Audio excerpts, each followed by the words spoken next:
Okay, it is 7:08 and we are back in regular session. Mr. Nicole, if you will, kind of lead us through this employment agreement, if you will. Yes, and I'll try to concentrate on items that are different than what's currently in place. And then I'll, if it pleases the council, I can pass it off to the town manager for her to discuss what her desired, demarcations are. I guess just for the record, during that recess, Mr. Del Calo was able to email a copy of the draft employment agreement. Copies were made for council. You all have had a chance to look at printed copies that have been circulated to you. So I just want to make sure you have that for the record. So the document you have in front of you that is labeled employment agreement, obviously, if we finalize this tonight, I'll fill in the highlighted portions. There's a few highlighted portions throughout with, the name of the employee and certain things like that. So the main difference between the current agreement and this agreement is that because of the way that your charter reads, it clearly demarcates just cause as a standard for departing from the employment of a town manager in circumstances where there's no contract in place. If there is a contract in place and appropriate notice is given of non-renewal, then the need to have the hearing about just cause and that whole process is not required. The town can, in essence, agree to not renew at its discretion. That's the main difference between having an employment contract versus no contract with just the general just cause standard. With that said, my view of what how the charter reads is that if you were to wish to terminate a contract midstream, that it would require a showing of just cause. It could also potentially open up the town to a breach of contract claim, which is one of the circumstances under which the sovereign immunity, the limited sovereign immunity that municipalities have, can be waived. When you enter into a contract, the law of the land is that there's an expectation you abide by the contract. So just for the general understanding of council. That difference is reflected in the term of employment, which sort of outlines and tracks the charter for the fact that there can be non-renewal. It places in a 30-day notice period if the employee, in this case the town manager, wishes to not renew, some sort of notice period in the event of a non-renewal or a cancellation of the contract, which pretty much under the law, you can't compel someone to perform a services contract. That's a no-no in most states, but certainly under Delaware law. So there's a framework here for that to allow for cancellation. Duties and responsibilities references the parts of the town charter as well as attachment A. It incorporates the job responsibilities of the town manager to make sure that that's abundantly clear. And it also references the handbook and points out that the handbook may be updated from time to time.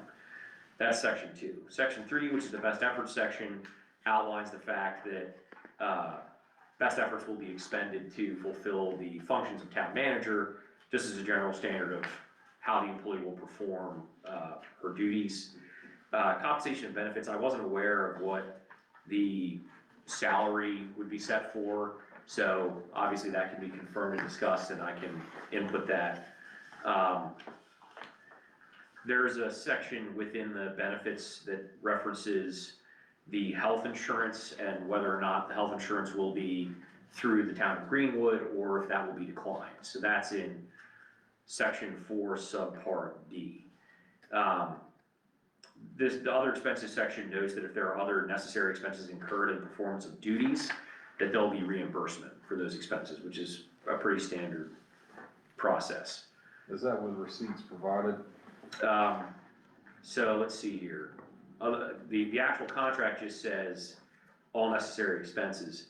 I think receipts would have to be provided because of the audit requirement. I just want to get it on record. Yeah. For auditing purposes. I think for auditing purposes and given that that's one of the responsibilities of the town manager, I would expect there to be receipts, yes. Okay. Yes, and if council wants, I can note that in this draft, if that's something that's important, Just in the draft. so everything's clear. Yeah, even without it, I would suggest that the mandate in the charter and the idea of having something be auditable under GAGAS standards, government accounting standards, is that, you have to have the receipts. Right. Or you just can't audit it, there's nothing to audit, so. I think the simple fix there would be just add at the end of that, provided an employee provides receipts evidencing said expenses. I can add that in.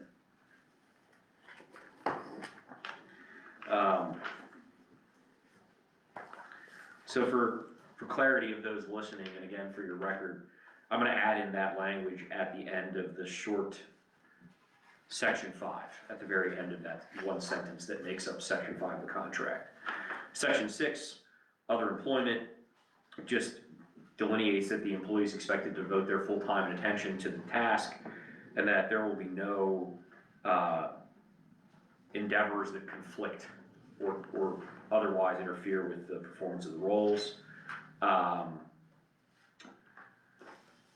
Confidentiality and protection of employers' information. This just makes it clear that this role includes a bunch of things that are confidential and need to be treated as such. Personnel matters, litigation the town may be involved in, other items that are sensitive, personal information of folks who are submitting applications of whatever sort to the town should be kept confidential. So section 7 makes that very clear and notes that, that the town manager has an affirmative obligation to protect that information, that confidentiality. Section 8 is currently written that, since this is a one-year contract, this is something that can always be amended over time for subsequent renewals, but for the first time frame, it's 10 business days of paid vacation for the first year, and that the vacation may be taken after 30 days, is how it's currently drafted. Moving on from section 8, section 9 just says that there's eligibility to participate in the town's pension plan, and I'm not sure if Liberty Mutual is actually the current provider, but if it is or is not, we can always update that. But I'm not sure if that's correct or not, but that's something that can easily be updated for whatever the town's currently doing. So it just says that there's eligibility to participate in that. In terms of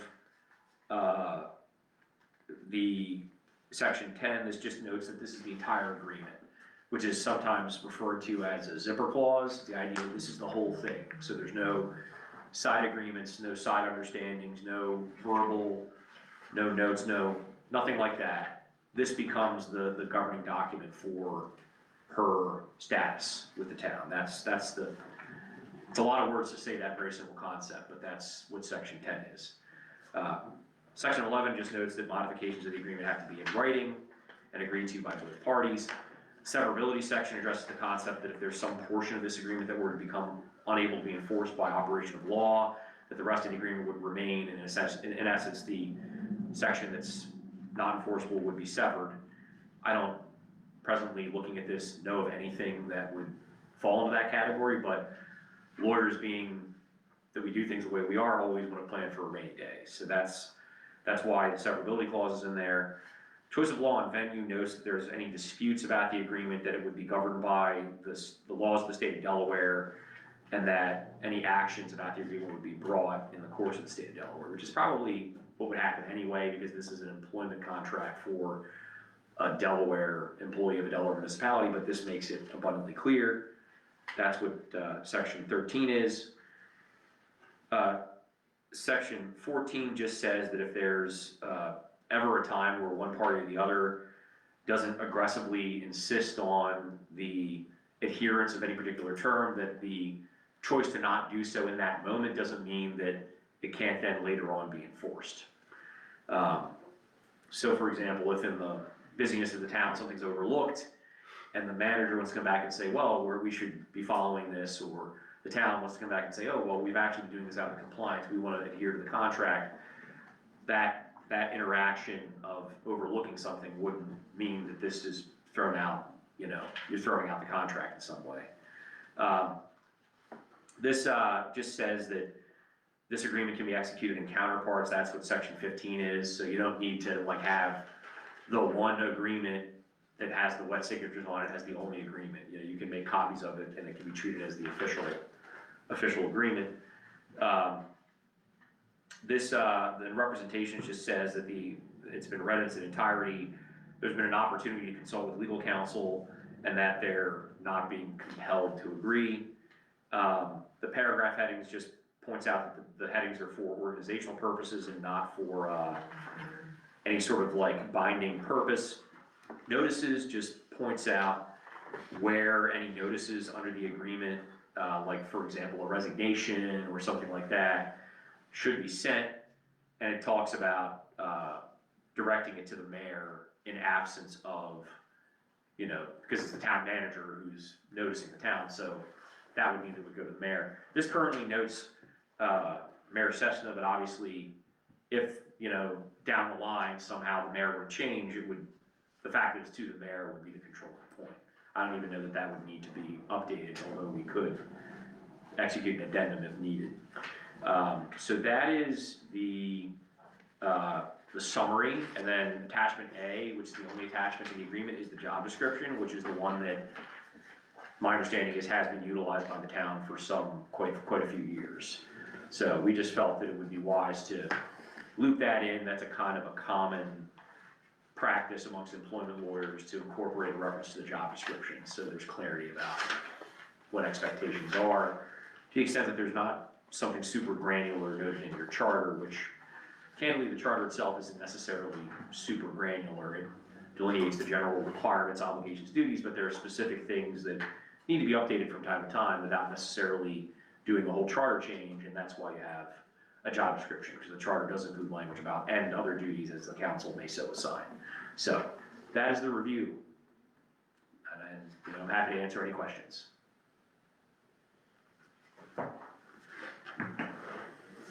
Questions, anybody? Okay. So to finalize this today, I just need to know any of the requests that council would want to consider about the blank sections that I referenced throughout my presentation, or anything, you know, or anything else as far as the vacation time or what have you. But other than that, I'm prepared to finalize this and make it ready for execution by parties. Rhiannon?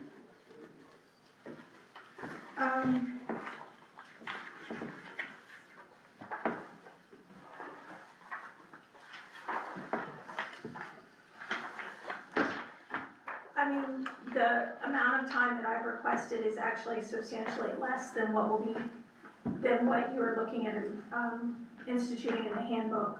So I don't know, I mean, I don't know what else you guys, everything else I'm good with. Or do you say in the request that you've made and, you know, your April I'm just 14th, asking for 40 hours, just 40 hours be added? right, to what I currently have, Okay. yes. But once the handbook stuff gets squared away, you would actually have more than that. Well, I mean, that was gonna be my question. Is it better just to leave in as per the handbook, the way it's written now? But, I mean, I don't necessarily need 80 hours plus what the handbook says, nor do I need 40 hours plus what the handbook says. So, I'm not really sure the best way to go about this. Well, there's this to consider. I mean, what if, you know, we're gonna be discussing it next month, but what if something doesn't pass? Now, you're Right. left hanging. So then, I personally don't have a problem adding 40 to her bank. and then we you know. can remove the section that would further accrue as per the handbook. What's the current bank? I'm not sure I'm following. So there's currently, Did you get this in? Yes. Are you talking about the balance? Is that what you mean when you say Yes. the bank? yes, so it would be the PD plus, so 115 hours is the current. 115 hours would be your request. The current hours is 88, right? Or am I reading that wrong? Well, if you add the sick I into see. vacation, it's 115, And you wanna go to 155, yes. okay, So it's an additional 40. yeah. Is there a differentiation that's being made at all between vacation and sick, since that's the current framework the town uses for that? In my request? Yeah. I mean, if the town goes to just PTO and sick, then, I mean, I would wanna keep that 27 as sick and then continue to accrue, as the handbook says, and then the 40 in vacation, the additional 40. Really, is the simplest way to put it, you want your bank, I'm calling it what, the accrual, let me use that word. I have a case where I'm having to use that other term. You want your accrual amount up to 155. Yes. Okay, that's what you're asking, you wanna start with 155. Then, Well, no, I mean, I can accrue that over the, like I said, I have no problem with going with what the handbook says. Right, So, and as long as it's accrued throughout the year, not waiting an entire year to get anything else. Jamie, you were, well, I was just thinking of a way to accomplish that, because section 8 is the part of the contract that deals with sick leave, vacation, and holidays. Because, Ms. Slater is currently working for the town, and this isn't like, you know, I mean, I think this was written with the idea that it could be anybody that was correct. entering that contract, so it could have been somebody that had no relationship with the town prior. Because we have somebody that's already been here and has accrued, that first sentence, and I'll defer to Mr. Del Colo, but perhaps that could be revised to state something like, employee having, been an employee of the town, since, you know, fall of last year, I don't know the exact date, but we can say, has accrued, sick, vacation, whatever time in the amount of so many hours as of the date of this contract. And will be allowed to retain that as her time, and then the rest part would be that if she wanted to take vacation, you know, she has to be within 30 days. After, it has to be after, it could even maybe move back, because she's already been here. I don't know if Ms. Slater's got anything planned or not, but then the part about accruing, continue on, so you might wanna look at revising the first two sentences there. I don't know, Mr. Del Colo, do you have a thought on that? Yeah, so I think leaving the language in that just references accrual of sick as, you know, per what the handbook allows probably makes sense, because that, I think that allows a bank currently of up to 240 hours, and that's a fairly robust program currently. I think that'd be more beneficial to her. Yeah, and then I think, it'd just be as simple as saying, employees present, leave is 11 days or 88 hours. I would prefer to just leave it as days to make the process of updating this when we go on another recess, because a day is, I think the standard is, in your handbook is a day is 40 hours, pretty much. So, so with that said, I think we just add in however many additional days beyond the 88 after noting what the current balance is and leave it at that, if that makes sense. Slater, how did the, You currently have 27 hours for the sick. Right, Yeah. so it would be another 5 days of Okay. vacation. Yeah. So it would be 11 days currently, and then add 5, which is easy enough to do without unduly soaking up everyone's time. are you all right with that, Rhea? Yes, Okay. And then the only other thing I need is to confirm the salary number and whether or not you're opting for town benefits. yes, and opting for town benefits, and give me just a second, I can tell you the Sure. salaries, because I don't know. I think that's not on there.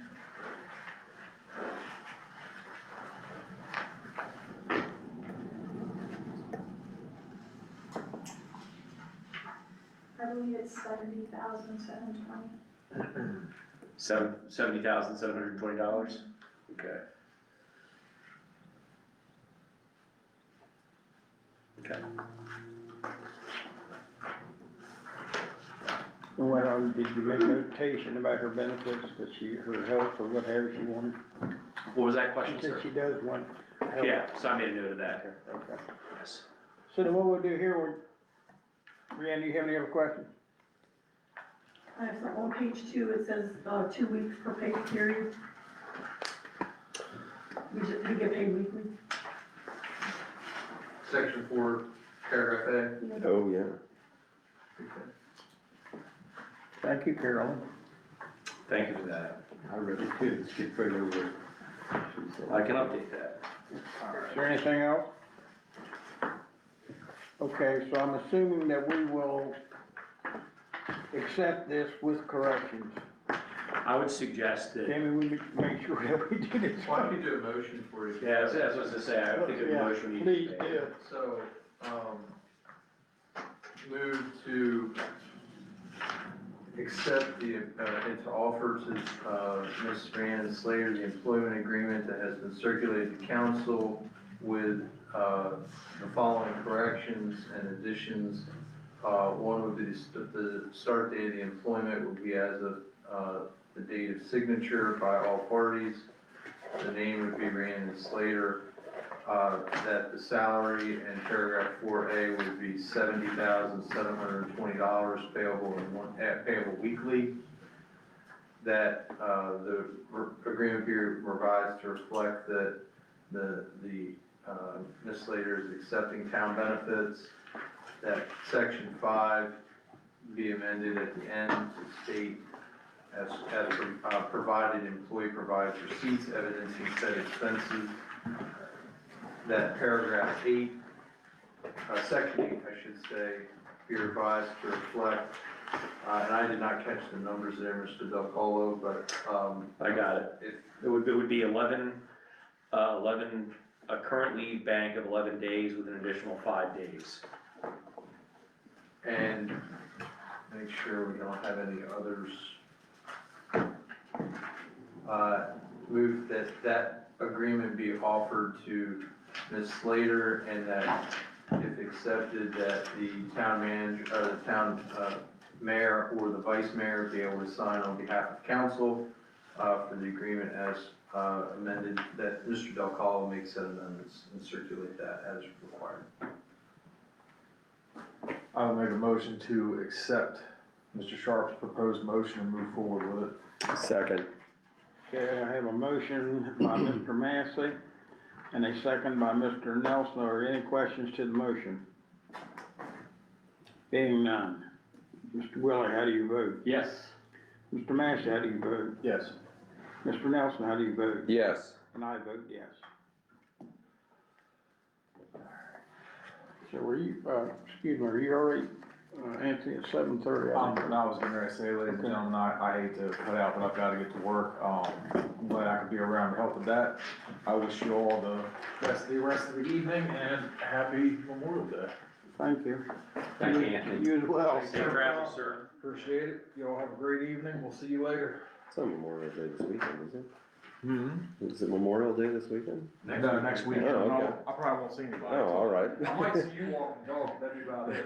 I was gonna say, All right. I thought I time traveled. See you later. Okay, Ms. Slater, we've offered the contract to you and you accept it? I'll accept. Mrs. Slater accepts the contract as written with corrections. Okay, so when will we be able to sign and? I could circulate it later tonight or tomorrow morning, Okay, okay. or right now, but you might want to continue with the meeting for everyone's time. Okay, moving along, we're gonna have to remove the discussion and possible action on the resolution to update the zoning map. Well, I'll just give you a brief synopsis. So, Ms. Slater brought to my attention there were some potential corrections to the zoning map. Upon looking at the information that's been provided to me, we need to research that a bit further. I anticipate it would be a separate resolution with any of the properties that are affected, so they can each be addressed. But there's some issues that we need to clarify, so it's not right for council's attention at the moment. hope to have it before council in June, so. Okay. I wanted to at least give you an update as to what that was about and why we're not able to do anything on it right now. Okay, thank you. Sure. Any questions? Okay, I'm sorry. None. Discussion possible, action regarding DEMA and FEMA grant. If you would, Brianna, please explain. So in order to qualify for FEMA hazard funding, we have to have a hazard mitigation plan, meaning if a tornado comes through and wipes everything out, in order for the town to apply and be given grant funding from FEMA, we have to have a hazard mitigation plan in place. And so this part of this memo addresses that there was hazard mitigation assistance funding put in place with the prior town manager, and we'd like to proceed with that. And then the other part of this is that FEMA is giving out money to assist with ordinance revisions related to building codes and standards and things like that.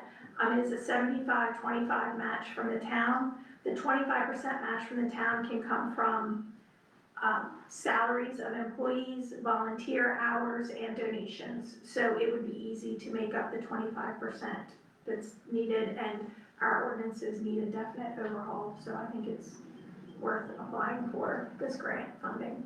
Yeah, and I have not been involved in the grant part of it, but I have had discussions with Ms. Slater and with Ms. Cruz, who's the town's engineer. As I understand it, it's a 3-year period of time that you can do the amendments, so it's not like we need to do them all at once. Right. But if we are able to get this grant, what that would do is effectively allow the town to pay for or heavily subsidize any cost for like the zoning code amendments and things of that sort. I know that I've discovered things over the years that, hey, we probably ought to tweak this or update that. We just had one before the Board of Adjustment recently that came up that was a question where if you had a property that fronts on a street and it has an alley to the side and an alley to the rear, they kind of have 3 front yards because we don't have we have a defined term for corners and we have a defined term for alley lot lines, but it's not actually used in the code. So there's things like that that exist that would probably make sense to investigate. I'm sure that there's things that maybe you all have seen, maybe some of your constituents have seen that would make sense to address. We recently were looking at that with the accessory structure ordinance. It would be a similar type of process. And the hope would be that this would be something that we would get someone else to pay for, the engineering work, the legal work, those sorts of things, so that we can enhance the code, bring things current, address issues that may arise without the town having to incur that cost. So when Ms. Cruz brought that to my attention, I was like, well, this is a really good opportunity to address some of those things without incurring a lot of costs, keeping the budget down. I know that Ms. Slater and Ms. Cruz are more up to speed on the grant requirements on that. I would suspect that it would require a level of housekeeping and keeping track of hours. That'd be more of an issue on the staff level. Is typically when I work on an ordinance, I have an ordinance filed so you can keep track of all the time related to that exact thing, which I think for purposes of whatever grant work we would be doing, we should be able to comply with that. But it really seemed like a good opportunity for the town to move forward with some initiatives that, I think we see from time to time. Your constituents will come to you and say, hey, this is something we need to address, like the accessory building ordinance that recently that'll come back before you here soon. So this is the kind of thing that would help to pay for that. Any other question? Brianna, anything else? I think the only thing you might need is authorization to allow Ms. Slater to prepare the grant and authorize her to execute any applications, provide any requested documentation required as part of that grant application. I'm not sure when that deadline is. I want to say it's sometime in June. Is that right, Ms. Slater? Yes. So it probably would not be, it'd be best to take action on that this evening so that she can proceed with that and meet whatever deadlines there are in place. there a motion? Motion made. And what is that motion, Mr. Mills? Authorize the town manager to pursue and complete any and all applications for the FEMA grants for our ordinances, to update them, you know. And I think it was also the hazard mitigation, there's two different grants, right? Well, the hazard mitigation grant has already been applied for and the preliminary approval was given. We're waiting on final approval to proceed with that. So that, all of that process is already done. I just want to make sure the town's good with us Okay, continuing with it. so I don't think you need to amend that motion other than what you just stated, Mr. Nelson. All right. Do I have a second? Second. Second by Mr. Willie. Are there any questions on the motion? Seeing none, Mr. Willie, how do you vote? Yes. Mr. Nelson, how do you vote? Yes. And I vote yes as well. Okay, moving right along. Council members' comments. Anyone have any comments? I do. Nelson, you have the floor. First, I'd like to thank the chief and the Greenwood PD for the enforcement on Governor's Avenue. Not because I live on Governor's Avenue, but it was actually just a great thing to see the proactive, hey, there's a lot of traffic in action here. And Greenwood PD was very focused on public safety. Nobody had to say anything. I loved it, and I know other constituents did as well. Rhiannon, I wanted to thank you. There was a question I had for streets, and you got it to me. I needed that. I had a constituent asking questions. And it's like, I don't know. Let me find out. So thank you. The other is a little maybe unique. The Bridgeville Rifle and Pistol Club, which is located in Bridgeville, Delaware, on Saturday, June 6th, 2026, from 1 p.m. to 4 p.m., they're going to have what is called the Female Firearms Academy. They take up to 15 participants. Who's this class for? It is a women-only class designed for women who have never shot a handgun but would like to shoot one. 2, own a handgun but have little experience with their gun. Or 3, have shot before but would like a refresher. Again, it's from 1 to 4 p.m. Cost is $10. You do not have to be a club member. The gate will be open. If council doesn't have any objections, I'd like the flyer posted on the town Facebook page. And, Good. All right, we'll get that to Ms. Nice Slater. place down there too, if you've never been. Ms. Slater after. Excellent. And the final thing was that I had a really good discussion with a constituent about the canine unit. That there had been some questions, and not to speak for chief, but, you know, council, we knew what was going on. And basically that nothing was changing with the program. The question was, hey, we got a new dog, what happened? And I explained the background of what had happened. And it was basically the canine that the town had during training, and it was only through training was this found, an issue had been discovered that the dog couldn't continue, and it was nothing changed, nothing with the budget, nothing with the town finances, it's just basically a new dog. Constituent asked me kind of an interesting question. He goes, why don't you, after knowing this, why don't you engage with comments on Facebook, things like that, all these things are said. And I thought, you know what, there's kind of 2 reasons why I don't do that, you know, with the negative comments. First, social media is not a real place. I can make a post that I'm the long lost son of the former President Ronald Reagan, and some people would probably believe it and I'd get a few likes. It's simply not a platform designed for good dialogue or conversation. It's just not what it is. The second reason is basically for the past 3.5 years, long before I was part of council or any town politics, there's been a small vocal group of individuals that kept stating there was corruption in the town, particularly at town hall. Giving where credit where credit is due, they were correct. There was corruption, but it was with the former town manager as exposed in a 2-day hearing in January 2026, and not with any council member or their family members. Realizing that they either had been lied to or duped by the person, this is when the small vocal group of individuals faced the choice to embrace reality or to continue to live by lies. They have continued to live by lies. I know this from the social media posts that have continued to the allegedly anonymous letters residents receive, and it's the same message parroted that has been for the past 3.5 years. It's always someone else's fault. It's always a big grand conspiracy with no evidence provided, just consistent allegations and innuendo. When actual evidence is presented back of what the actual issue is or problem, it is conveniently waved away or just not responded to by the small vocal group. In short, they have been engaged and they've made their choice. I'm not stating my views tonight to goad anyone, as I believe people have the right to be wrong.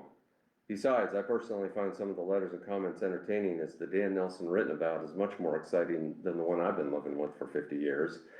But the right to be wrong does not translate to good governance. What does translate to good governance is what I experienced with the constituent. That's how you move a town forward. Discussion without some hidden agenda, discussion that furthers ideas or shows limits of what can or should be done for the town. That's why I wrote this. As a thank you to the town residents who've been open to discussion with me and other council members and seeking understanding and sharing ideas with their elected officials. Thank you, and please don't stop.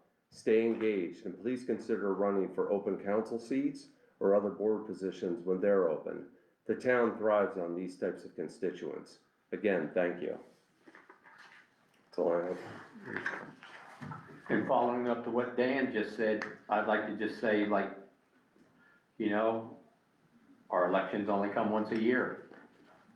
Ask the people in the town to please turn out and vote.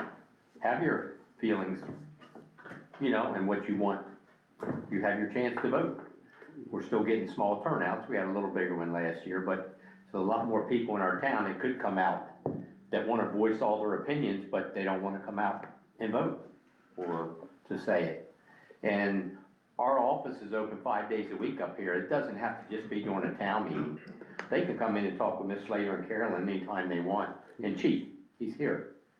That doesn't have to just be in a council meeting. It can be done anytime. And they're there for that purpose. And I'd like to say thank you to all of them, because I don't know if the people out here that are watching or listening to us understand how much work is going on in here between the office, between the ladies and the chief, and trying to keep this stuff done. When I come in to get papers or whatever, I mean, at times there's people coming in the door, the phones are ringing, they have deliveries coming through the back door. It's busy, very busy. I think some of the people in town think that they're just sitting in here doing nothing, which is far from the truth. Two of them are on that computer with their face stuck in it. There's a lot of work going on, and it's very hard, time consuming, and it gets to them. So I appreciate all of you. Thank you so much. Mr. Sharp, thank you. Mr. DiColo, thanks for coming down. We much appreciate it. That's it. Well, my only comment's the same one we make all the time. I mean, it's, if you have a question, ask. I mean, it's as simple as that, you know, and everybody seems to think, oh, the FOIA. If you come into town hall and ask Miss Slater or Carolyn a question and you don't feel you get the satisfied answer, file a FOIA. But if you can walk in that door and ask the chief anybody a question and they give you an answer, I mean, you know, and I'm not saying not to file FOIAs by no means, but I mean, some of them are kind of unnecessary in my opinion, when opinions we all have one, when you can walk in the door, pick up a telephone, ask a question. But for some people, it seems it's, you know, they go ahead and they, well, I had to file a FOIA. No, you didn't. No, you didn't. You just do that so you can make it sound like these folks up here are not cooperating with you. And the reason they're not cooperating is because you never asked them. Thank you. Anybody else? Okay. I make a motion to adjourn, or no, I make a motion to go into executive session. Have a motion to go into executive session at 7:47. Do I have a second? Second. Have a second by Mr. Willie. Mr. Nelson, how do you vote? Yes. Mr. Willie, how do you vote? Yes. I vote yes. At 7:47, we will go into executive session.